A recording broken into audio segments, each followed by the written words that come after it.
திறப்பிலே 5 நிமிடங்கள். கிறிஸ்துவுக்குள் மிகவும் பிரியமான என் அன்பு சகோதர சகோதரிகளே, திறப்பிலே 5 நிமிடங்கள் என்கிற இந்த ஜெப நேரத்தில் என் அன்பு சகோதர சகோதரிகள் உங்கள் அனைவரோடு கூட இணைந்து ஜெபிக்க கர்த்தர் பாராட்டின கிருபைக்காக ஆண்டவருக்கு நன்றி செலுத்துகிறேன். இன்றைக்கும் ஒரு முக்கியமான காரியத்திற்காக நாம் ஜெபிக்க இருக்கிறோம்.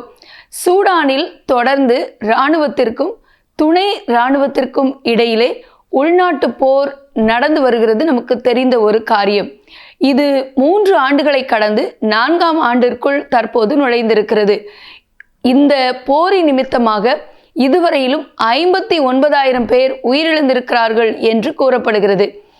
1000 அல்ல, 2000 அல்ல, 59,000 உயிர்கள் பலியாகி இருக்கிறது இந்த போரினாலே. அப்படியானால் எவ்வளவு ஒரு மனித ரத்தம் சிந்தப்பட்டிருக்கிறது என்பதை நாம் கிரகித்து கூட பார்க்க முடியாது. அவ்வளோ பெரிய ஒரு அழிவு.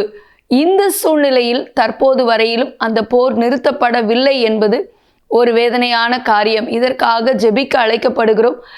சூடான் தேசத்திலே சுமார் 90 லட்சம் பேர் இந்த உள்நாட்டு போரினாலே உள்நாட்டிலேயே அவர்கள் குடிபெயர்ந்திருக்கிறார்கள் என்றும் கூறப்படுகிறது. அது மட்டுமல்லாமல் 45 லட்சம் பேர் அண்டை நாடுகளுக்கு குடிபெயர்ந்திருக்கிறார்கள். மட்டுமல்ல, சுமார் 80 லட்சம் குழந்தைகள் கல்வி பெற முடியாமல் தவித்து வருகிறதாக யூனிசெஃப் தெரிவித்திருக்கிறது. மட்டுமல்ல, சுமார் 1.1 கோடி ஜனங்கள் தங்களுடைய அன்றாட உணவுக்கு தவித்து வருகிறார்கள், வேதனைப்பட்டு வருகிறார்கள் என்பது குறிப்பிடத்தக்க ஒரு காரியம். ஆகவே இந்த சூழ்நிலையில் தற்போது வரையிலும் இந்த போர் நிறுத்தப்படாமல் இருப்பது மிகவும் மிகவும் தொடர்ந்து அந்த தேசத்தை பஞ்சத்திற்குள்ளாகவும் அத்தியாவசிய பொருட்கள் இன்றி மக்கள் தவிக்கக்கூடிய ஒரு சூழ்நிலைக்கும் தள்ளப்படுவதாகவும் காணப்படுகிறது. ஆகவே தொடர்ந்து இராணுவத்திற்கும் துணை இராணுவத்திற்கும் இடையிலே நடைபெற்று கொண்டிருக்கிற இந்த போர் நிறுத்தப்பட பாரத்தோடு ஜெபிக்க அழைக்கப்படுகிறோம்.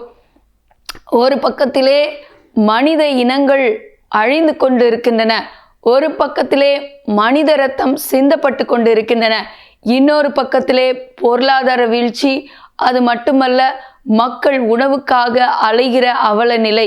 இந்த சூழ்நிலை மாற குழந்தைகள் பெரியவர்கள் என்று சொல்லி எவ்வளவாக இந்த உள்நாட்டு போரினால் பாதிக்கப்பட்டிருக்கிறார்கள் என்பதை எண்ணி இந்த போர் நிறுத்தப்பட ஒரு சமாதான சூழ்நிலை உண்டாக 4 ஆண்டுகளுக்குள் பிரவேசித்திருக்கிற இந்த போரானது தற்போது வரையிலும் நிறுத்தப்படாமல் இருக்கிறபடியினால் இன்னமும் ஒரு அபாய சூழ்நிலை நேரிடாதபடி இது தடுத்து நிறுத்தப்பட நாம் பாரத்தோடு ஜெபிக்க போகிறோம்.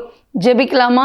எங்கள் அன்பின் பரலோக பிதாவே, ஆசீர்வதிக்கப்பட்ட நாளின் காலை விளைக்காக நன்றியோடு துதிக்கிறோம், ஸ்தோத்திரிக்கிறோம். பாப்பா, தற்போது வரையிலும் தொடர்ந்து நடைபெற்று கொண்டிருக்கிற சூடானின் உள்நாட்டு போர் ஆண்டவரை நிறுத்தப்படுவதற்காக உம்மை நோக்கி நாங்கள் பாரத்தோடு ஜெபிக்கிறோம். அப்பா, குழந்தைகள், பெரியவர்கள், பெண்கள், முதியவர்கள் என்று சொல்லி ஒவ்வொருவரும் பாதிக்கப்படக்கூடிய அளவிற்கு இருக்கிற இந்த போர் இனி வேண்டாம் சுவாமி.